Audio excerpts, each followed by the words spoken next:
안녕하세요. 성공예감 이대호입니다.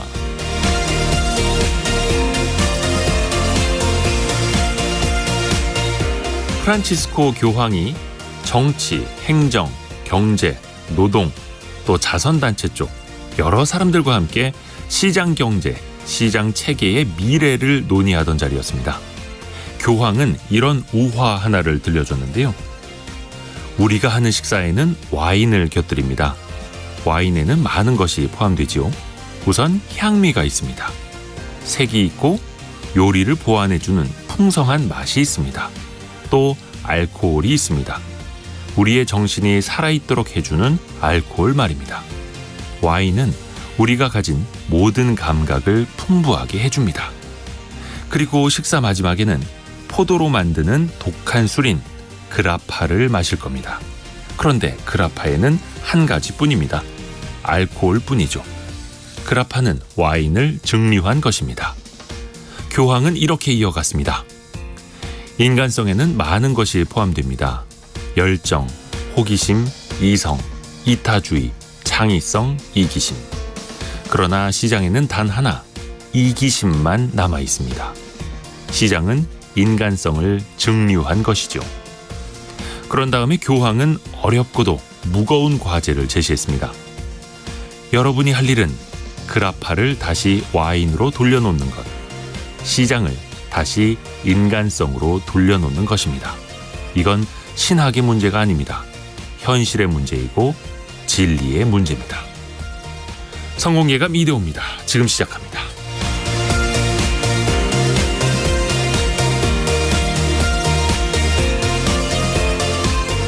안녕하세요. 이대호입니다. 오늘 오프닝이 조금 어려웠을까요? 와인을 증류하면 알코올뿐인 그라파가 남듯이 이 시장에서도 인간성이 증류되고 나면, 인간성이 날아가고 나면 남는 건 이기심뿐이다. 그걸 다시 되돌려야 한다라는 메시지인데요. 내일 성공예감 토요일이죠. 성공예감 별책 부록에서 바로 이 이야기를 다루게 됩니다. 마크 카니가 쓴 초가치라는 책인데요. 엄라이즈 이효석 이사와 함께 내일 한번 이 책을 유익하게 한번 읽어보시죠. 자, 오늘 금요일입니다. 원탁의 기자들과 함께하는 시간. 이번에는 경남은행에서 그것도 560억 원대 큰 횡령 사고가 발생했습니다. 금융당국이 내부 통제 장치를 강화하겠다 하는데도 계속해서 이런 횡령은 끊이질 않고 있죠. 왜 이렇게 반복되는지 한번 살펴볼게요. 자, 그리고 여러분 혹시 여름 휴가 다녀오셨습니까? 지금 한창 휴가철이기도 한데요. 그런데 물가가 너무 높아서 휴가를 포기하시는 분들도 많다고 합니다. 또 반대로 국내보다 해외로 가는 게 더 싸다 이러면서 해외를 택하시는 분들도 늘고 있다고 하고요. 관광업계에도 희비가 엇갈리고 있는데요. 그 속사정도 들여다보겠습니다. 오늘의 경제상식 퀴즈 지금 내드릴게요. 역시 날씨와 관련된 겁니다. 전국에 폭염특보가 거의 다 발효가 되고 있는데요. 오늘 낮 최고 기온이 서울 35도, 대구 37도, 청주와 광주 36도까지 올라간다고 합니다. 특히 건강 유념하시길 바라겠고요. 자, 그래서 이걸 찾는 사람들이 늘어나고 있다고 합니다. 자외선도 차단해주고 체감 온도도 낮춰줄 수 있는 이것. 주요 백화점에서 지난해보다 매출이 거의 2배 가까이 뛰었기도 한다고 하는데요. 예전에는 저희 어머니 세대나 이 중년 여성들의 전유물로 인식이 됐었는데 이 꽃무늬, 레이스가 달려있기도 했고요. 이제는 3040 세대 그리고 남성들에게도 인기라고 합니다. 우산 말고 똑같은 비슷한데 햇빛을 차단하기 위해서 들고 다니는 우산 말고 이것 두 글자 맞춰주시면 됩니다. 짧은 문자 50원, 긴 문자 100원이 드는 샵 9730으로 참여해 주시고요. 추첨을 통해서 열심히 선물을 보내드립니다. KBS 콩과 유튜브를 통해서도 함께 하실 수 있고요. 성공예감 이대호입니다. 자주 검색하시면 성공이 가까워집니다.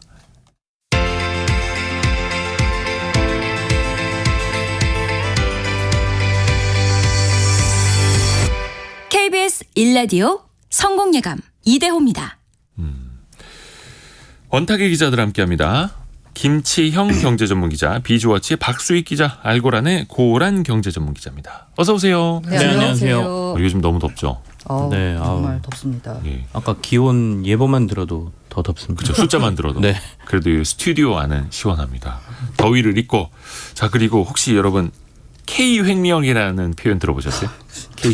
저는 진짜 그만 좀 붙였습니다. 다 K를 붙이는군요. 한국을 대표하는 것에다가 이제 K를 붙이는데 이게 하도 그건 좀, 자주 네. 터지다 보니까 이 한국에서 왜 이렇게 횡령이 끊이질 않는가. 이번에는 어저께 고란 기자가 오늘의 경제뉴스 시간에도 전해줬습니다마는 경남은행의 사례입니다. 7년 동안 누적해서 562억 원을 횡령한 사례네요. 이 소식을 좀 압축을 먼저 좀 해주실까요? 네, 경남은행에서 PF 프로젝트 파이낸싱 업무를 담당하고 있던 어떤 이제 부장이 이제 7년 동안 같은 업무를 담당하면서 그 예를 들면 A 프로젝트에 나가야 될 돈이 있고 그다음에 뭐 B 프로젝트에 나갈 돈이 있으면 A에서 B를 넣고 그걸 이제 가족 계좌에 넣고 하는 식으로 해가지고 하여간 총 합쳐가지고 562억 원을 횡령한 사건이고요. 이게 6월달에 자체 검사에서 밝힌 다음에 78억 원 규모 요거 문제 있다라고 밝힌 다음에 금감원에 보고했고 금감원이 현장 점검 착수했더니 1일 날 484억 원 추가 횡령 사실을 확인한 겁니다. 문제가 뭐냐면 일단 두 가지 문제가 있죠. 이렇게 오랫동안 어떻게 횡령 사실을 숨길 수가 있었냐 부분에 있어서 사실 지난해 우리은행 사건이 터진 다음에 순환 보직 의무를 해라, 순환 근무를 해라라고 했음에도 불구하고 이 횡령을 저지른 이모 부장은 같은 업무를 한 15년 동안 했었다라고 해요. 그러니까 쉽게 말해서 내부 통제 장치가 없었다라고 하는 점이 지금 문제로 지적되고 있습니다. 이거 보면서 네. 또 진짜 내부 통제가 정말 문제라고 생각했던 게 원래 이제 경남은행에서도 자체 감사를 해봤더니 처음에 나온 게 78억 원이었는데 그래서 금감원에 보고를 했더니 금감원이 긴급하게 현장 점검을 해보니까 아니 그보다 더 많은 480억 원 플러스 알파가 된 이 경남은행의 내부 통제 자체가 거의 기본적으로 안 되고 있지 않았나 하는 생각이 좀 아니 근데 사실 금감원도 4월에 경남은행에 대한 검사했어요. 네. 그러니까 이거를 내부 통제만의 문제로 얘기하기에는 금감원도 은행 검사 2국이 4월 말에 경남은행에 대한 검사에서 경영유의상 16건, 개선상 30건을 통보를 했거든요. 근데 네. 이건 못 잡아냈거든요. 근데 이제 그때 금감원이 검사를 한 거는 이게 횡령 같은 사실을 밝히기보다는 프로젝트 파이낸싱에 대한 검사를 하면서 이게 뭔가 부실 우려가 있는지 부분에 대한 검사에 집중됐기 때문에 횡령을 밝히기에는 조금 약간 검사 포인트가 달랐던 거죠. 어찌됐든 간에 경남은행이 자체적으로 뭐 주기적으로 은행들은 이제 감사를 하니까요. 근데 그때 무려 7년 만에 78억 원을 적발을 했는데 금감원이 뒤늦게 가서 보니까 이게 562억 원짜리 횡령이더라. 근데 그것도 한 달 전에 금감원이 검사했을 때는 발견을 못했었고 근데 그게 PF 대출의 부실 여부를 검사하기 위해서 금감원도 경남은행에 검사를 나갔던 건데 이 사람이 횡령을 한 게 프로젝트 파이낸싱 이 PF 업무였었던 거잖아요. 네네. 그러니까 프로젝트 파이낸싱 그 자체가 부실하지 않은지를 했던 거고 그 이제 이 횡령은 그걸 이용해가지고 이제 횡령을 저질렀던 거고. 아니 그런 거는 사업장에서 562억 떼이는 것보다 이 사람이 횡령한 게 더 부실해지는 것 아닙니까 이거? 뭐 실제로 들여다봤더니요. 이 경남은행 같은 경우에는 사실 제 시중은행 같은 경우 PF 대출 관련해서 신청, 심사, 승인, 송금, 사후 관리 이거 다 별도로 있대요. 네. 그런데 이 경남은행 같은 경우에는 이게 뭐 그 직원이 이제 부장급이었던 걸 고려하면 본인이 셀프 결제를 한 셈인 거예요. 심사, 송금, 사후 관리 이걸 그냥 다 혼자서 했던 겁니다. 그러니까 아니, 대출 심사와 송금을 하나의 부서에서 그러니까 부장급이니까 본인이 셀프 결제해가지고. 어떻게 그럴 수 있죠? 아니잖아요. 이게 셀프 결제는 뭐 어떻게 보면 최종 결제는 할 수 있는데 그 사이에 뭔가 크로스 체크를 하는 시스템이 전혀 없었다는 게 이게 문제인 것 같아요. 그러니까 이게 사업장 같은 특히 기송고라고 해가지고 그 공사한 만큼 어느 정도 진행됐는지를 파악을 해야 되는데 그런 파악을 했더라면 그래서 네. 돈이 나갔다는 것을 확인한다면 이런 일이 좀 있을 수 있을까라는 좀. 그러니까 이게 일반 대출하고 PF 대출이 조금 성격이 달라서 이걸 워낙 업무를 이 분야를 오래 하다 보니까 이게 구멍이구나를 이 사람이 더 잘 알았던 것 같고요. 그러니까 아까 기송고라고 잠깐 박수익 기자가 얘기를 해줬는데, 그러니까 이 사업이 한 500억짜리 사업이다라고 얘기가 되면 은행에서는 한 500억 원 정도를 얘한테 빌려주는 걸로 미리 떼놓는 거죠 일종의. 네. 그러고 나서 사업이 진행되면서 한 10% 정도 진행됐으니까 뭐 한 200억, 뭐 예전에는 절반 정도 진행됐으면 뭐 한 250억 이렇게 대출을 추가적으로 내주는 거거든요. 네. 그러니까 그 과정을 이 사람이 혼자서 보고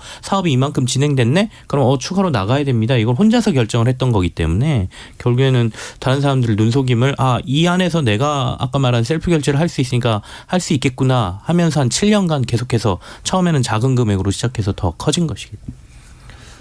그 내부 사정을 또 프로세스를 잘 아는 사람이었기에 본인이 쥐락펴락했었던 거고 그거를 7년 만에 밝혀내게 된 거고. 근데 우리가 계속해서 뭐 부동산 이야기할 때나 뭐 금융 쪽 이야기할 때는 항상 이 PF 대출의 부실 여부가 빠지질 않습니다. 요즘에. 그렇죠? 그런데 이게 과연 경남은행만의 문제겠느냐. 이런 프로세스들이 다른 은행은 다른 저축은행은 문제 없겠느냐. 그래서 또 이 PF 리스크가 더 커지는 것 아니냐. 이거 한 번쯤은 좀 들여볼 필요도 있지 않을까요? 지금까지 포인트는 다 그 사업장에 좀 초점이 맞춰져 있었잖아요. 그렇죠. 그래서 이제 금감원에서도 이제 이 경남은 사태가 터지니까 시중 은행들을 중심으로 해서 사업장의 부실뿐만 아니라 이 자금 관리에 대해서도 지금 점검을 하도록 지도를 하고는 있는데 아무튼 충격적인 것은 그동안에 이제 횡령 사건이 터지고 하면 어떤 은행이 가지고 있던 충당금, 배상금 이런 걸 약간 좀 이렇게 조작한다든지 이런 사례들 작년에 우리 은행에서 700억 횡령 사고 그런 것들이 있었는데 이거는 어쨌든 대출해줬다고 서류 올려놓고 본인이 착복하는 네. 은행의 가장 핵심적인 기본적인 업무에서 터지니까 또 과거에 못지않게 신뢰도에 굉장히 좀 영향이 있지 않을까 이런 생각이 듭니다. 그렇죠. 그리고 올해만 적발이 된 이 금융권 횡령 사고가 33건이라고 합니다. 금액으로는 600억 원에 달하고 있는데 이거 사실 이름이 안 나오는 시중은행이 없을 정도로 계속해서 뉴스가 반복이 되고 있어요. 홍성원님. 처벌이 너무 약하기 때문에 은행에게만 맡기면 내부 통제는 부실해집니다라고 지적을 해주셨는데 이게 참 끊이지 않는 이유, 원인 한번 좀 살펴볼까요? 그리고 저희가 이제 경남은행 지금 얘기를 하지 않습니까? 좀 딴 얘기긴 한데 이거를 아마 BNK 금융지주는 BNK란 이름이 안 나오기를 되게 바라고 있을 것 같아요. 그러니까 이게 네. 사실은 BNK 금융지주 계열의 경남은행이 있는 거거든요. 거기가 부산은행하고 경남은행이 그쵸. 핵심이죠. 그래서 경남은행으로만 제발 얘기를 해라라고 생각하고 계실 것 같아서 제가 BNK 금융지주를 한 번 더 말씀을 드리는데요. 그러니까 결국에는 우리가 뭐 우리 금융지주에 있는 것처럼 이렇게 은행들의 큰 위에 지주회사가 있고 밑에 이제 지역 은행들을 가지고 있는데 네. 결국엔 BNK 금융지주의 문제다 이렇게 볼 수 있을 것 같고요. 이거를 그냥 개인적인 도덕적인 해이의 문제다라고 보기에는 아까 말씀하신 것처럼 워낙 많은 은행들에서 계속해서 발생하고 있기 때문에 내부적인 통제에 대한 문제, 그다음에 정말 이런 횡령 배임과 관련된 문제들이 시스템적으로 이게 걸러지지 않는가에 대한 부분을 다시 한번 좀 봐야 될 것 같다. 그리고 박수익 기자가 얘기한 것처럼 진짜 은행의 가장 핵심 업무인 대출 업무 거기에 가장 핵심적인 서류를 위조했음에도 불구하고 7년간 이게 드러나지 않았다는 건 정말 심각한 문제거든요. 그래서 내부 통제부터 시작해서 밖에서 그 감독하고 있는 금감원의 문제도 저희가 조금은 다시 한번 봐야 될 계기가 만들어진 것 같습니다. 그렇죠. 이게 그래서 금융감독원이라는 곳이 존재를 하는 건데 네. 근데 또 어떻게 보면 금감원 역시도 사후적으로나 적발을 하면 다행인 지금 상황이잖아요. 네. 그렇죠. 금감원이라고 뭐 저도 금감원을 오랫동안 출입도 하고 했습니다만 네. 어떻게 횡령 사고를 사전에 맡겠습니까? 뭐 그 해당 은행도 그걸 모르는데 금감원 2차 검사 기간은 금감원이 막지는 못하는데 말씀하신 것처럼 사후에 얼마나 적시에 발견했느냐 이런 문제인데 사실 금감원이 이번 경남은행 횡령이 7년 동안 있었는데 올해뿐만 아니라 금감원이 경남은행에 대해서 정기검사, 수시검사 나간 게 굉장히 많았거든요. 근데 단 한 번도 어떤 약간 이런 것들에 대해서 단서가 안 잡혔다는 건 좀 금감원도 어떤 검사 감독의 어떤 프로세스 상에서 되돌아봐야 될 게 있지 않을까 이런 생각이 좀 듭니다. 그래서 이번에 더 또 검사 대상 확대한다는 거잖아요. 그러니까 항상 뭔가 일이 터지고 나면은 확대하고 전수조사하겠다. 자체적으로 또 내부 통제 어떻게 강화할 건지 방안을 가져와라.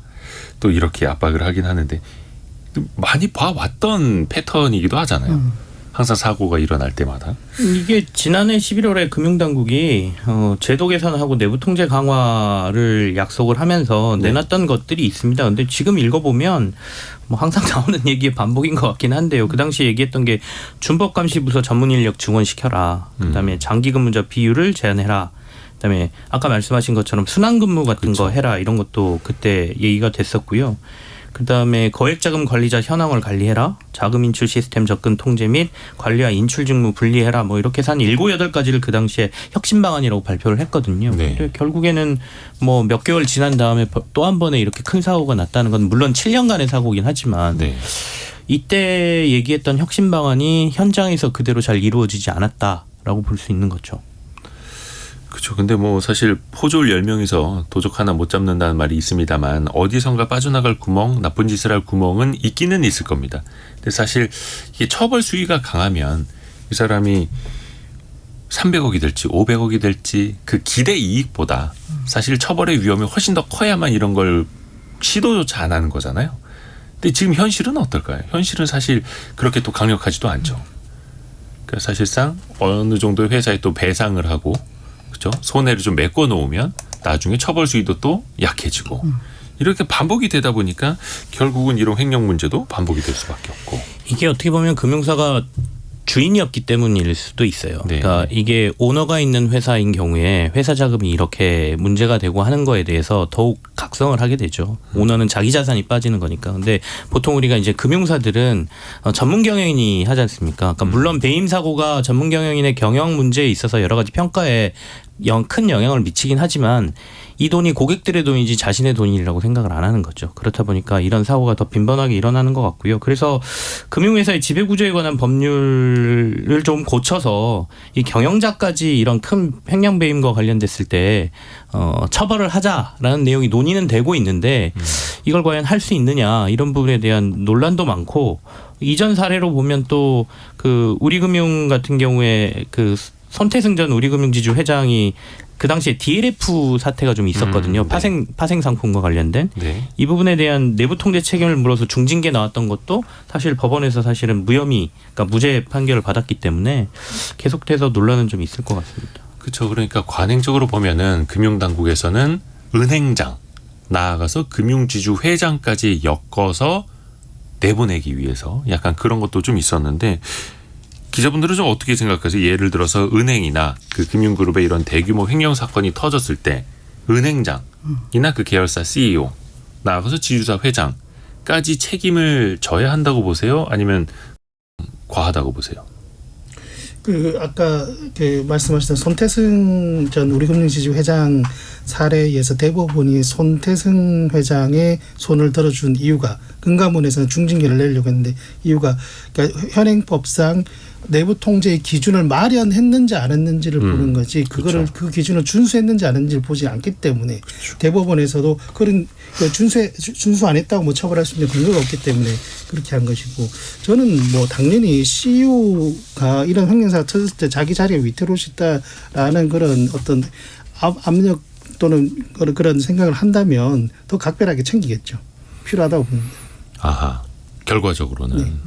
고란 기자는 어떻게 생각하세요? 뭐 원칙적으로는 필요할 텐데요. 세밀하게 적용할 때는 아마 이게 그러니까 뭔가 시스템적으로 관리가 부족해서 생긴 문제인지 그야말로 개인의 일탈인 건지는 케이스 바이 케이스로 이제 달라질 문제일 것 같아요. 근데 뭐 예를 들어서 이 경남은행 케이스를 보면은 이거는 개인의 일탈도 있지만 시스템적으로 아까 말씀드린 순환 보직이 안 됐다던가 특정인에게 너무 큰 권한을 집중시켜줬다든가 아니면 사후 송금이나 신청 심사 승인이 모두 한 부서에서 이루어졌다든가 이건 시스템적으로 발생할 수 있는 문제였잖아요. 네. 이런 경우에는 이제 책임을 져야죠. 그런데 이제 그게 아니라 시스템적으로는 내부 통제 절차가 잘 지키고 있음에도 불구하고 횡령을 하려면 할 수도 있는 거잖아요. 네. 그렇게 해서 발생한 경우에는 이거는 뭐 그 CEO한테까지 책임을 물리기는 좀 어려울 테니 케이스 바이 케이스지만 하여간 원칙적으로는 책임을 지도록 하는 게 맞을 것 같습니다.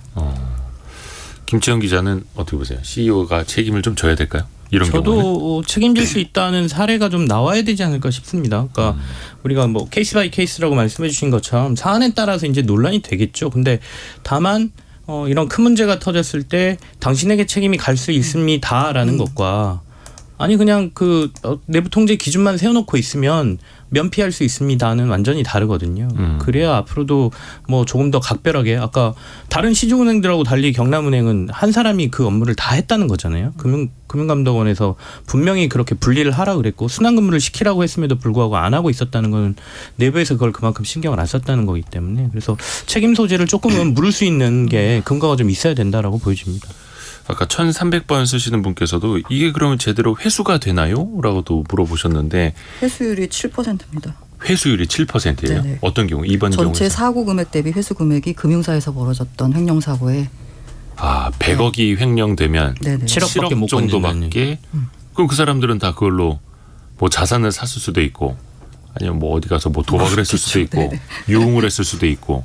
근데 결국은 그게 돌고 돌아서 그 금융사의 부실이 그렇죠. 되는 거고 네. 어디선가 또 충당금 같은 걸로 메워놔야 되는 거고 뭐 주주라든지 또 다른 예금자나 대출을 받고 있는 사람들이나 금리적인 쪽으로 나중에 또 손해가 될 수도 있는 거고 모두의 피해로 돌아오는 건데요.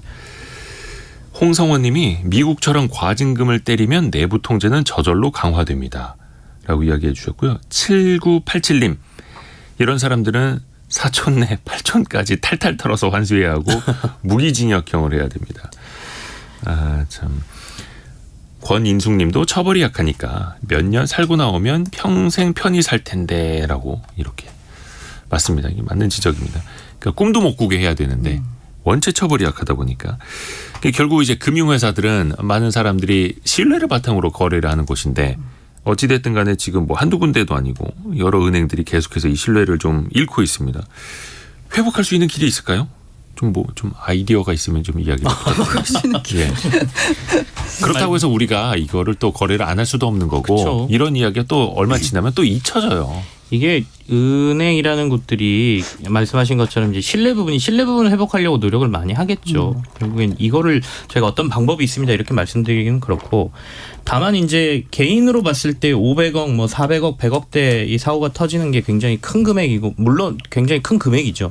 그럼에도 불구하고 은행들 입장에서는 사실 전체 수신 규모나 자신들이 다루는 돈에 비하면 굉장히 또 작은 돈이거든요. 그래서 이런 사고 터지면 아까 회수율 적다고 하셨는데 그냥 부실 채권이라고 생각하고 떨어버리면 끝이에요.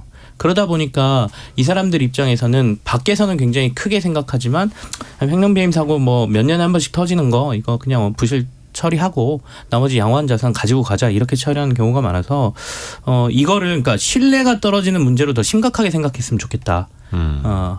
우리 개인들은 그런 사고 계속 나는 은행의 거래는 옮겨가는 모습도 좀 보여주고 이래야 은행들이 훨씬 더 긴장하지 않을까 싶어집니다. 그렇죠. 이게 뭐 계속 이어지는 일이고 근데 일단은 저 같은 경우에도 이게 사전적으로는 여러 시스템 내부 통제 방안 다 만들어 놓더라도 그 사람이 할 수 있는 그 회사 내에서 어떤 뭐 전산적인 권한이라든지 이거를 이용해서 나쁜 짓을 하는 것까지는 진짜 바늘구멍 하나까지 막아놓을 수는 없다고 보거든요. 이게 다만 그랬을 경우에 정말 10원 한 장이라도 고객 돈에 손을 댔을 경우에는 폐가 망신한다. 다시 재기조차 불가능하다라는 걸 선례로 확실히 보여줘야 옆에 있는 사람도 건너 있는 사람도 꿈도 못 꾸게 만들어야 된다고 보거든요. 저는. 사실 고란 기자. 이게 효율성의 문제하고도 연결이 되고 있거든요. 그러니까 한 업무를 어떻게 15년 동안 또 맡기냐라고 하면 15년 동안 담당했기 때문에 전문성이 쌓여가지고 더 일을 잘할 수가 있어요. 또 그게 이제 또 은행 입장에서는 이것도 전문 인력이고 뭔가 우리 은행이 갖고 가야 될 자산으로 이제 볼 수 있는 거잖아요. 그렇기 때문에 아마 순환보직을 안 시키고 해당 업무를 계속 시켰던 것일 수도 있고 그리고 왜 분리를 안 했냐라고 했을 때 만약에 이게 이런 사고가 안 터졌으면 혼자서 대출 심사 뭐 승인 이것까지 혼자서 다 프로세스를 하면은 비용을 그 대출을 취급할 때 나가는 비용을 최소화할 수 있습니다. 그러니까 은행 입장에서 오히려 더 나을 수도 있는 거예요. 하지만 이렇게 이제 우리가 뭔가 사고가 터지지 않도록 미연에 방지하는 것들이요. 이게 어떻게 보면 비용이라고들 취급을 하는데 비용이 아니라 크게 봤을 때는 시스템을 더 건전하게 만드는 데 들어가는 어떤 투자라고 봐야 되는 거거든요. 근데 이걸 이제 자꾸 이제 비용으로 생각하다 보니까 이런 일이 그렇죠. 벌어지는데 쉽게 말해서 아까 그 이제 부장급이라서 셀프 결제가 이루어졌다라고 하는데 SC제일은행 같은 경우에는 영국계 은행이잖아요. 지점장 전결이 없습니다. 다 본점까지 올라가서 대출 심사가 이루어진다라고 해요. 그러니까 뭐 굉장히 작은 규모의 대출을 취급해도 본점까지 가서 거기서 본점의 리스크 관리 부서가 리스크 관리를 한 다음에 그다음에 이제 대출이 이루어지는데 이렇게 되면 얼마나 오래 걸리고 그 사이에서 또 비용이 얼마나 나가겠어요. 하지만 이런 사고를 방지하기 위해서 이걸 아예 그냥 시스템적으로 막아놓는 거거든요. 근데 이게 이제 그 어떻게 보면은 뭔가 효율적으로도 해야 되느냐 아니면은 야 좀 뭔가 사고의 위험이 있지만 그래도 이것도 뭔가 더 이익을 많이 내야 되는 거 아니냐라고 하는 데서 이제 선택을 해야 되는데 이제는 리스크 관리나 아니면 이렇게 이제 뭔가 사고를 방지하는 데 쓰는 돈을 비용이라고만 생각하지 말고 투자라고 생각하는 관점에서 금융사들이 접근해야 되지 않을까. 시스템적으로도 그렇고 은행 회사들이 각성해야 될 부분도 그렇고 법적 처벌도 그렇고요. 좀 종합적으로 대책이 좀 나와야 되겠습니다. 경제상식 퀴즈 한 번 더 내드리고 두 번째 이슈로 넘어갈까요? 무더위가 이어지면서 또 무더위뿐만 아니라 이게 햇볕 자체가 너무 뜨겁다 보니까 햇빛을 가리기 위해서 이걸 쓰는 분들이 최근에 많이 늘고 있다고 합니다. 예전에는 여성분들이 주로 이걸 들고 다니셨는데 지금은 남성들도 쓰는 경우가 많이 있다고 하네요. 폭염에는 장사 없다라는 거죠. 그래서 이거를 약간 뭔가 패션 아이템처럼 BTS나 지드래곤이 한번 쓰고 나오면 엄청나게 또 유행이 될 거다. 이런 이야기도 하는데요. 1417님 정답 맞춰주셨고요. 저는 50대 남자인데 이미 오래전부터 이걸 쓰고 다녔어요. 다른 사람들이 좀 낯설어하는 시선으로 바라볼 때 창피하기도 했는데 지금은 괜찮습니다. 제 피부는 소중하니까요. 피부 관리 잘하시는 50대 남자분. 그리고 6294님 7살 아들이 엄마는 매일 들으면서 왜 정답 안 보내? 하고 엄마 정답 몰라? 그러네요. 라고 하면서 정답 맞춰주셨습니다. 6294번 쓰시는 분 아드님 엄마가 정답 맞췄다. 선물도 갈 거야. 기다려봐. 큰 선물은 아닌데 이거. 네. 그리고 6015님 여기는 대구입니다. 데프리카보다 더 뜨거운 지역이 나오면 은근히 자존심 상하더라고요. 근데 이제 좀 그만 좀 더웠으면 좋겠네요. 라고 보내주셨고요. 힌트를 드려야 되는데 아까 이거 놓쳤다. 여기 있다. 3154님이 왜 그리 꽃무늬가 많은지 저는 현재 경남 양산 지역으로 업무 보러 갑니다. 라고 보내주셨고요. 청취자 문자예요. 자, 계속해서 여러분의 실시간 의견과 정답 받겠습니다. 짧은 문자 50원, 긴 문자 100원이 드는 샵 9730이나 KBS 콩으로 보내주세요.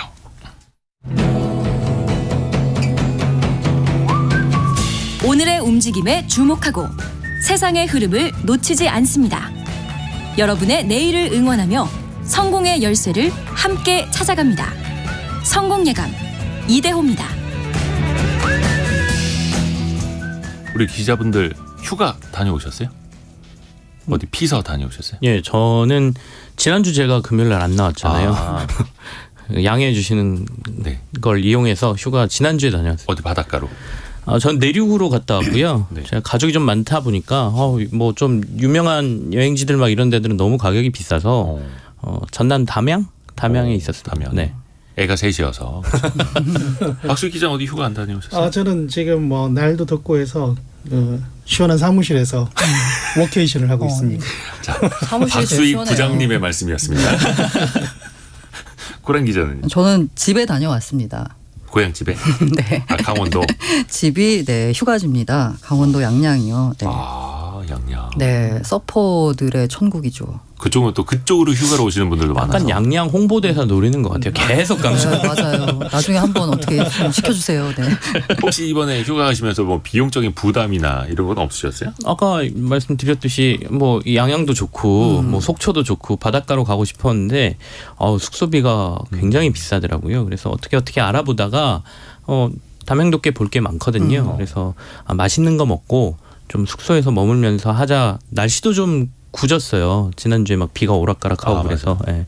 그래서 조금 전략할 수 있다고 최대한 하고 간 게 이제 그쪽 지역이었죠.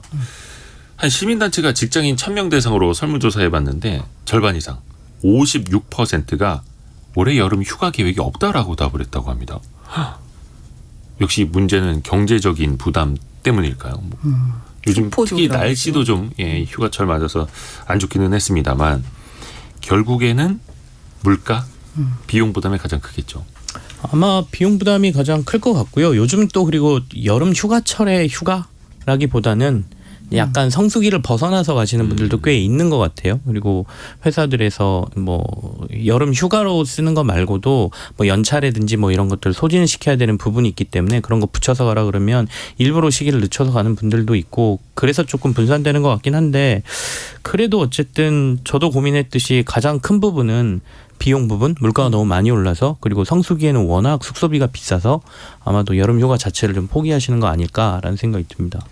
저희가 여기서 뭐 여러 번 물가 얘기를 많이 했는데 네. 저도 이번에 통계를 보니까 이런가 싶었던 게 전체 그러니까 6월 지난 6월 약간 여름 휴가철 직전임에도 불구하고 그 당시에 이제 6월에 소비자 물가가 1년 대비 한 2.7% 올랐는데 콘도, 호텔 숙박료는 두 자릿수 10% 이상 올랐고 외식 물가도 6% 그러니까 평균 물가 상승률에 비해서 휴가와 관련된 항목 물가 상승률이 한 4배, 5배 오르다 보니까 이게 베이케이션과 인플레이션을 합쳐가지고 뭐 백해플레이션 이런 용어도 좀 나오는 것 같고 어쨌든 저도 주변에 보면은 여름은 좀 피해서 가려고 하는 수요가 분명히 있더라고요. 성수기에는 가격이 좀 너무 비싸니까. 이게 또 성수기가 아니라 극성수기라고도 극성수기. 하잖아요.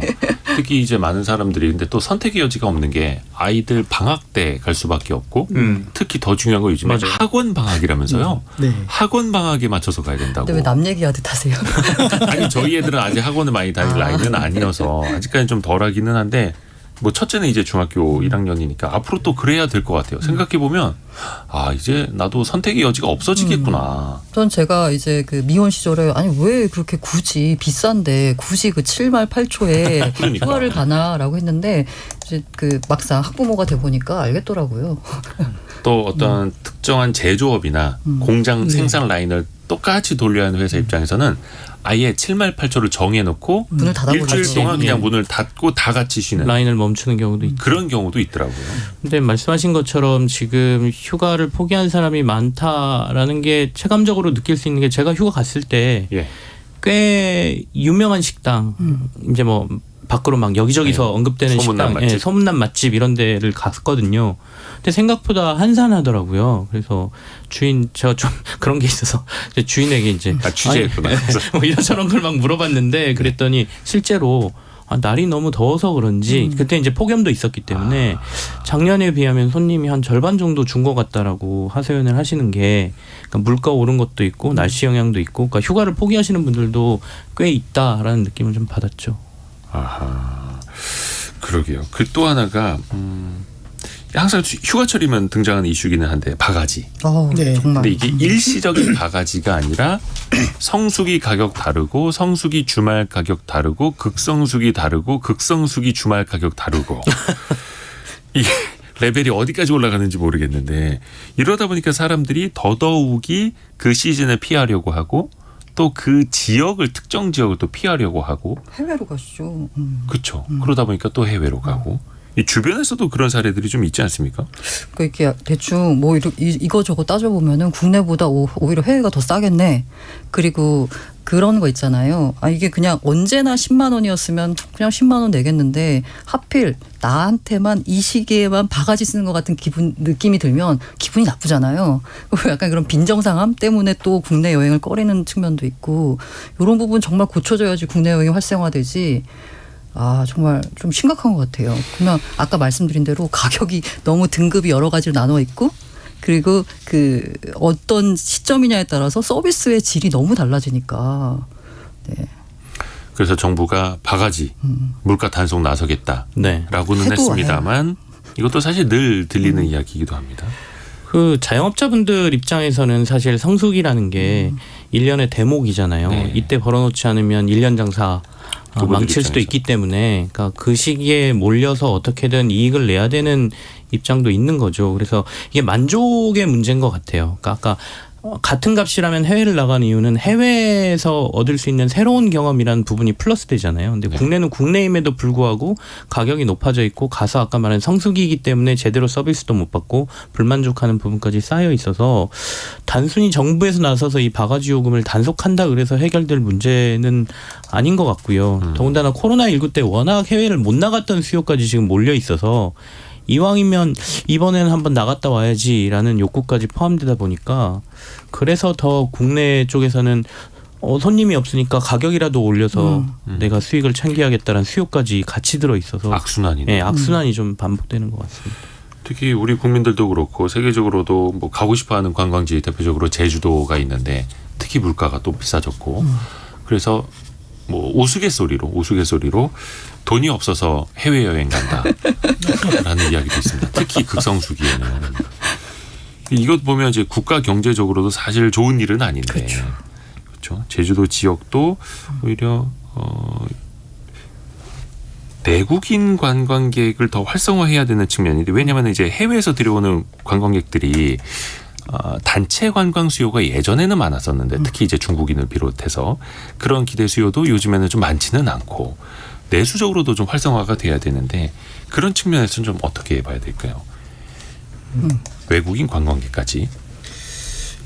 박수희 기자. 우리 지금 현재 보면 우리나라에서 일본을 저는 좀 많이 보는데 지금 제주도 가실 분들이 일본으로 많이 가는 사례가 주변에 많거든요. 일본이 더 싸다고. 예, 그래서 우리나라도 일본을 많이 가고 일본에서도 우리나라를 많이 오는데 그 차이가 굉장히 크더라고요. 그러니까 올해 상반기에 보면은 우리나라 사람들이 일본에 간 숫자와 일본 사람들이 우리나라에 온 숫자로 따지면은 절반, 그러니까 우리나라 사람들 2배 이상 많이 간다는 거죠. 일본에 간. 예, 일본에 가는데 이게 뭐 일면 뭐 일본의 화폐인 엔화의 약세의 영향도 있겠지만 일본에 갈 때는 도쿄나 뭐 오사카 이런 데뿐만 아니라 대개 지방 소도시까지도 교통 항공편이 촘촘하게 잘 연결이 돼 있고 숙박도 잘 돼 있는데 근데 우리나라는 오면은 대체적으로 서울 뭐 부산 별로 선택지가 없거든요. 외국 관광객들에 비하면은. 그래서 내수를 관광을 통해서 활성화를 하려면 우리나라에 굉장히 좀 케이팝이나 뭐 이런 드라마 이런 훌륭한 문화 자산도 있고 또 다양한 지역들의 그런 특성들이 있는데 조금 더 이런 것들을 많이 좀 고민을 하면 좋지 않을까 이런 생각이 듭니다. 그렇죠. 뭐 사실 내국인들이 해외여행 가겠다라는 걸 막을 수는 없는 거고 대신에 이제 외국인들이 한국 여행을 더 많이 올 수 있도록 만들어 놓으면 좋은 건데 우리는 거의 뭐 제주도 딱 그 정도로 국한이 되어 있다 보니까 그걸 더 좀 확대하려는 노력도 좀 필요해 보이죠. 4151님 여기는 제부도입니다. 바닷길이 열렸어요. 그쪽이 멋있죠. 하늘길엔 케이블카가 움직이고 있고 백사장에는 갈매기가 저의 새우 과자를 뺏어 먹어요. 아버지랑 양산 쓰고 바다 향기 맡으며 걷고 가려고요. 즐거운 여름입니다. 이야 산문을 보내주셨습니다. 휴가 가셨나? 그림이네요. 야 그림을 하나 그려주신 것 같습니다. 4151님 너무나 감사합니다. 잠시 저희도 휴가를 떠난 느낌이었습니다. 경제적으로 보면 이제 중국 사람들이 많이 들어오지 못하다 보니까 우리나라 면세점도 그렇고 지금 항공사들도 그렇고 특히 이제 면세점 수요도 과거에는 따이공이라고 하는 보따리상에 치중이 돼 있었고 이게 어떻게 보면 이제 중국 쪽에 많이 의존을 하던 관광 산업 구조 이번에도 그 외국인 카지노들 보니까 중국 쪽과의 관계가 안 좋아지면서 실적이 더 안 좋아지고 막 주가도 막 폭락을 하고 이 의존도 자체는 좀 어떻게 봐야 될까요? 이게 대안이 있긴 있을까요? 이게 일종의 쏠림의 부작용이 나타나는 거라고 봐야 되겠죠. 그러니까 한참 중국 관광객들 많고 아까 단체 관광객 들어오고 따이공 수요 늘어날 때 아 이게 돈 되는구나 싶어서 이제 확 늘려놨던 것들에 대한 부작용이 나타나는 거고요. 이걸 겪으면서 결국에는 이 사업 구조나 이런 부분들 관광에 대한 수요 이런 부분들을 좀 고쳐나가야 되지 않을까 싶거든요. 그러니까 예전에 그렇게 많았던 우리나라에 대한 화장품 수요도 중국에서 이제 많이 줄었고 자체 화장품들 만들어내고 있고 뭐 다른 국가들 것도 사용하고 있고 물론 우리나라하고 중국의 관계 문제도 있지만 그다음에 이렇게 대형 면세점들을 세워서 영업을 하는 나라가 그렇게 세계적으로 많지가 않습니다. 우리나라가 만들어낸 면세 문화거든요. 그러니까 해외 나가보시면 알겠지만 도리어 외국에서는 그러니까 리펀이라고 하는 세금 다시 돌려받는 거 행위 자체가 되게 까다롭게 돼 있어요. 그래서 너네가 세금 돌려 못 받으면 그냥 내고 가 약간 이런 불편함을 주거든요. 일부러 더. 그러니까 국가적으로는 세금을 안 돌려주니까 세금을 받게 되는 거죠. 거잖아요. 근데 우리는 굉장히 편리하게 어떻게든 세금을 돌려주고 세금 내지 말고 사세요라고 하고 있는 셈이니까 국가적으로 봐서는 어떻게 보면 외국인들이 와서 야 세금 못 돌려받고 가면 우리 수익인데 그럼 좀 놔두지라는 생각도 사실은 있는데 그래서 굉장히 독특한 문화여서 이거를 뭐 기업들을 위해서 우리가 이 문화를 계속 만들어야 된다? 저는 그렇게 보지는 않습니다. 그래서 기업들도 이제 관광객들도 바뀌었고 수요도 바뀌었기 때문에 네. 다양한 부분으로 이익을 창출할 수 있는 구조를 만들어내야 되는 거지 뭐 중국 관광객들 다시 그렇게 많이 몰려온다? 그렇게 보기는 이제 트렌드상 힘들어진 거 아닌가 싶습니다. 시대가 변했죠. 네. 시절이 변했고 많은 분들이 휴가 이야기 보내주고 계시는데요. 4433님 4인 가족 1박하고 오는데 120만 원 지출. 와. 동해안입니다. 라고 해주셨고요. 1703님은 저희는 지방이라서 아이들이랑 서울로 휴가를 갑니다. 대학로 공연도 보고 와. 문화생활 좋네요. 위주로 휴가를 잡았습니다. 애가 넷인 6인 가족이라 숙소 잡기가 제일 어렵습니다. 라고 해주셨네요. 요즘에 차라리 그 집 하나를 빌리는 그게 더 나을 수도 있겠다. 그렇죠? 5902님 부산 송도 해수욕장입니다. 오늘부터 현인 가요제 하는데 역대급으로 한산합니다. 아이고야. 많이 오세요. 왜 한산하죠? 그러게 너무 더워서 더워서 그런가. 그런가? 아이고 많이도 좀 가셔야겠는데. 8286님 7월 말에 봉화 계곡에 갔는데 하루 종일 햇볕이 안 들어서 발 담그고 온전히 힐링 휴가를 이틀 꿀맛 나게 즐기고 다녀왔습니다. 저 계곡 가면은 오히려 햇볕이 없으면 더 춥기도 하죠. 저도 그냥 이 문자 메시지를 보면서 휴가 느낌만 대신 받겠습니다. 고맙습니다. 오늘 김치영 경제전문기자 그리고 비즈워치 박수익 기자 알고란의 고란 경제전문기자 세 분 함께했습니다. 고맙습니다. 네, 감사합니다.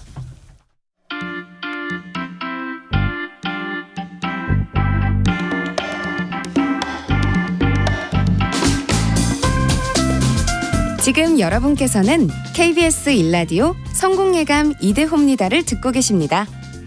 참여해주신 여러분께는 추첨을 통해 헬시 허그에서 한국인의 건강한 두피에서 찾아낸 두피 유래 유산균을, 판촉물 전문그룹 기프코에서 텀블러 세트를, 아름다운 식탁 창조 주비푸드에서 자연에서 갈아 만든 생와사비를, 쉽고 빠른 판촉물 제작 시너지 기프트에서 고속 충전 케이블을, 그리고 성공예감에서 준비한 커피 쿠폰을 보내드립니다.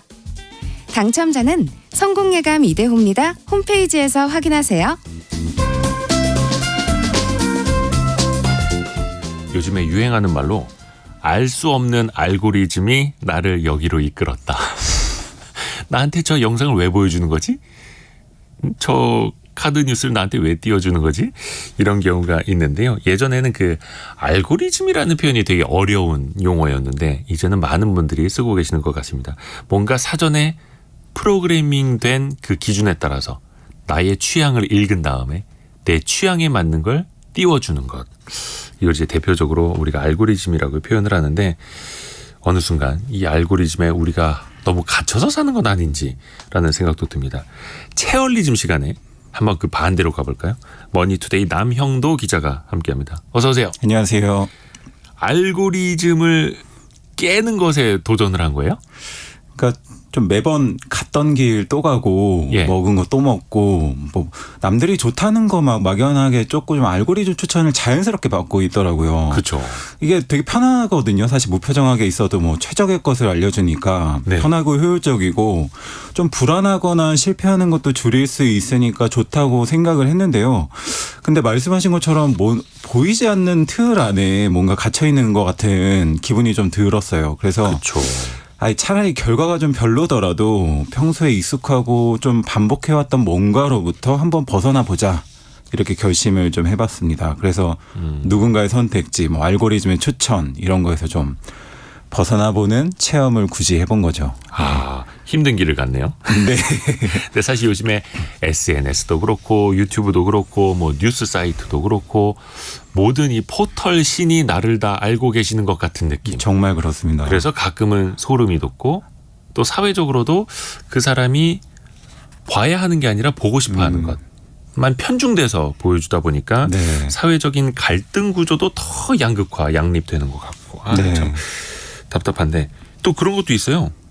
내가 뭘 좀 하나 관심 있는 상품을 검색해 보면은 나중에 그 상품 관련된 광고가 계속 뜨고 맞습니다. 막 쿠폰 같은 게 오기도 하고 이런 것도 알고리즘이겠죠. 맞춤형 광고인 건데요. 예. 이게 알고리즘 마케팅의 일종이고 온라인 활동을 이제 분석을 해서 개인의 관심, 뭐 흥미 이런 것들에 따라서 맞춤형으로 광고도 제공이 되는 겁니다.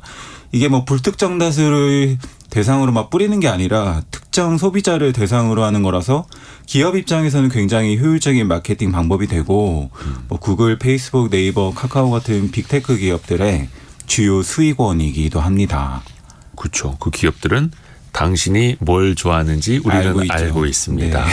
더 효과적으로 광고해 드릴게요. 그러면서 또 광고주들도 그렇게 그렇죠. 유치를 하는 거고요. 근데 이게 또 걱정이 되는 게 그러면 나의 취향뿐만이 아니라 나의 정보까지 어디론가 새 나가고 있는 것 아니야? 저 기업들이 내 정보를 다 알고 있는 것 아니야? 걱정이 되잖아요. 그렇죠. 이게 또 악용될 수도 있고. 이게 특히나 활용 가치가 높은 데이터들은 개인정보인 경우가 많아서 유출될 경우에 큰 피해, 뭐 개인정보 침해 논란이 계속됐는데요. 그러니까 네. 개인정보위원회는 맞춤형 광고 가이드라인을 마련해서 규제에 나서기로 했습니다. 추가로 동의 없이 이용자들의 정보를 수집해서 광고한 메타를 대상으로 지난해 308억 원 과징금을 부과한 데 이어서 올해도 74억 원을 부과를 했고요. 네. 그러게요. 이 기업들 입장에서는 이게 굉장히 수익성을 더 높여주는 고마운 알고리즘인데 이거를 원치 않게 사용을 당하는 사람 입장에서 보면은 그렇죠. 굉장히 기분이 나쁘기도 하고 정보가 악용될 우려도 있는 거고.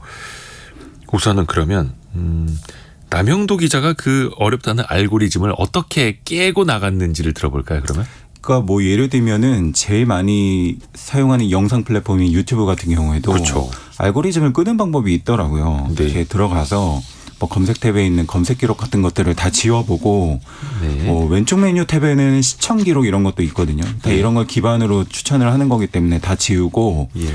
전체 기록 관리에도 들어가서 기록을 저장 중이다 이런 항목이 있는데 여기서 시청 기록, 검색 기록 같은 것들을 일시적으로 정지를 해줍니다. 그렇게 해야만 이제 알고리즘도 초기화되고 앞으로도 이제 좀 추천해주지 않는 거죠. 시청 기록을 지우고 전체 네. 기록 관리라는 데 들어가서 기록 저장 중이라는 걸 꺼버리는 맞습니다. 거네요. 자, 그러면 내가 좋아하던 나의 취향대로 뜨던 것들이 그럼 그다음부터는 안 뜨는 거예요? 그렇죠. 좀 멍해지더라고요. 일순간에. 이게 갑자기 뭘 찾아야 되지? 이렇게 좀 알아서 주어지잖아요. 그래서 예. 넘기면 또 다른 게 나오고 계속 그랬었는데 너무 익숙해졌다는 생각이 들더라고요. 그래서 그냥 검색을 해보자. 예를 들면 뭐 강아지 이렇게 검색을 해가지고 조회수가 높은 것들이 보통 나오는데 이게 날짜별로 이제 검색을 해봤더니 뭐 30명이 본 거, 50명이 본 거 이런 것들도 나오는 거예요. 그래서 절대 걸릴 리 없었던 뭐 강아지 그리기 영상, 아이가 이제 그리는 모습이었는데 되게 귀엽더라고요. 그래서 네. 알고리즘을 벗어나니까 좀 취향에 맞는 뭔가가 더 많이 보일 수도 있겠다 생각이 들었습니다. 그래서 그 알고리즘 밖에 있는 수많은 콘텐츠들은 뭐였을까? 이거에 대해서도 좀 새삼 생각해 보게 되고 이게 사실 제작자분들 입장에서 만드느라고 되게 고생을 했는데 단지 속해 있지 않다고 해서 사각지대에 있을 수도 있잖아요. 그러니까 네. 그 마음에 대해서도 좀 짐작해 보게 될 수 있었습니다. 그러니까 어떻게 보면 이제 더 다양성이 그렇죠. 내 눈에 띄기 시작한 거네요. 네. 세상이 다 넓어질 수도 있겠어요. 갑자기. 보이지 않던 것들이 보이게 됩니다. 네. 그리고 또 요즘에 지도 앱에 의존하는 분들 많거든요. 네. 내비게이션은 기본이고 누구 만나러 갈 때도 지도 앱으로 길 찾아서 가는 무조건이죠. 것도 네. 굉장히 편한데 그 지도 앱도 끄고 다녔어요? 그러니까 서점에 한번 가봤는데 검색을 하면 이제 가장 빠르고 효율적인 경로가 무조건 우선적으로 나오거든요. 서점까지 가는 네. 길. AI가 추천해 주는 게 정말 이 길만 답일까. 아하. 그래서 한번 제 멋대로 경로를 탐색해보고 지도를 보면서 그냥 만들어 본 거죠. 가는 길을 다른 길도 한번 가봐야겠다. 뭐 빠른 길 찾기 네. 이게 아니라 지도를 보면서 내가 길을 만들면서 갔다. 그렇죠. 그러니까 아예 처음 가보는 길로 가게 되는 거예요. 그랬더니 매번 다니는 서울이고 동네인데도 여행하는 기분으로 갈 수 있었고 버스 탈 때 뭐 지하철 탈 때 안 보였던 길들이 자전거를 타고 가보기도 했거든요. 걸어가 보기도 하고 이랬더니 보이기 시작하고 되게 좋은 길도 나오고 되게 즐거운 경험이었습니다. 아, 늘 가던 길인데도. 네. 실제로 그래서 서점에는 잘 도착을 한 거죠. 그렇죠. 좀 오래 걸리기는 했을 것 같은데. 그러니까 서점에 도착해서도 추천책들이 제일 잘 보이는 곳에 있거든요. 항상. 그렇죠. 베스트셀러. 네. 네. 뭐 MD 분들의 추천책. 그러니까 유명한 책이라서 뭐 제목도 항상 익숙한 책. 잘 팔리기 때문에 여기에 놓인 걸까? 아니면 여기에 놓였기 때문에 잘 팔리는 걸까? 이게 사실 좀 궁금하더라고요, 갑자기. 그래서 책에 좀 정리가 덜 된 이 벽면에 가서 어떤 책이 있는지 좀 살펴보고 그러니까 너무 많은 거예요. 사실 파악하기 힘들 정도로 많은데 시간을 조금 더 들여서 제가 읽고 싶은 게 뭘까? 이게 한번 누군가의 추천이 아니라 제 취향대로 한번 생각해보고 예전에 냈던 뭐 제 책도 한번 찾아보고 하나하나 둘러보면서 이제 저한테 맞는 책의 문장들을 발견하니까 진짜 몰랐던 절대 이제 보지 못했을 책들 같은 것들이 좋은 것들이 보이더라고요. 그러니까 알고리즘의 추천이 아니라 나만의 선택. 그렇죠. 나만의 네. 시선을 갖고 있었다. 이 체험을 해보면서 어떤 생각 드셨어요? 사실 뭐 엄청 즐겁다, 엄청 네. 뭐 대단한 교훈이 있다 이런 건 아니었는데 선택할 땐 사실 이거 이러다가 실패하면 좀 어떻게 하나 불안한 거예요. 네. 그런 것도 있었는데 지나고 나서 생각해 보니까 이건 오롯이 내 선택이었으니까 제 선택이니까 묘한 해방감 같은 게 좀 들더라고요. 그래서 좀 낭만도 있고 처음 가본 길이 만들어준 뭔가 새로운 경험지도랄까 이런 그러니까 누군가 다 쫓고 누군가 추천해 주는 거에만 답이 있는 게 아니라 좀 저만의 방법도 괜찮다라는 것들을 좀 깨닫게 됐습니다. 네. 1340님이 저는 오프라인 매장에서 직접 보고 사는 걸 좋아합니다. 새로운 거 보는 즐거움도 누리고요. 그렇죠. 본인이 직접 선택해보는 그렇죠. 누군가의 추천이 아니라. 근데 오프라인 가면은 또 직원이 이렇게 옵니다. 이런 거 찾으시죠? 저런 거 찾으시나요? 맞습니다. 네, 인간 알고리즘. 자, 근데 한 번쯤은 알고리즘을 끄고 세상의 다양성을 한번 직접 느껴보는 것도 좋을 것 같습니다. 저도 한번 해봐야겠네요. 네, 좋습니다. 자, 체얼리즘 남영도 기자였습니다. 고맙습니다. 감사합니다. 자, 2부에서는 저희 86번가 정광우 대표와 함께 뭐 미국의 지금 신용등급 강등되고 미국의 채권 금리도 갑자기 오르고 또 금융시장도 좀 흔들리는 게 있는데 같이 한번 체크를 해보겠습니다. 잠시 뉴스 들으시고 10시 5분에 다시 만나죠.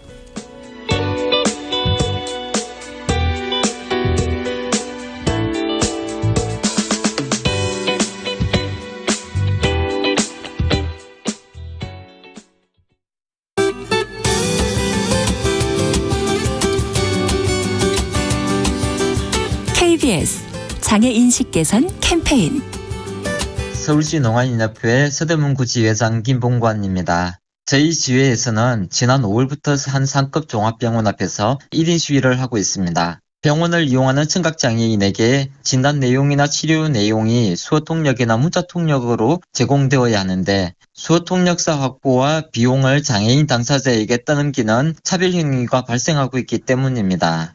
한국수어 언어법이 제정되면서 대한민국의 언어는 한국어와 한국수어 두 가지로 공식화되었습니다. 수어 사용자는 수어로 소통할 수 있어야 하고 수어 통역사의 배치도 당연한 것으로 우리 사회 인식이 바뀌었으면 좋겠습니다. 장애인식 개선 캠페인 KBS 라디오와 함께합니다.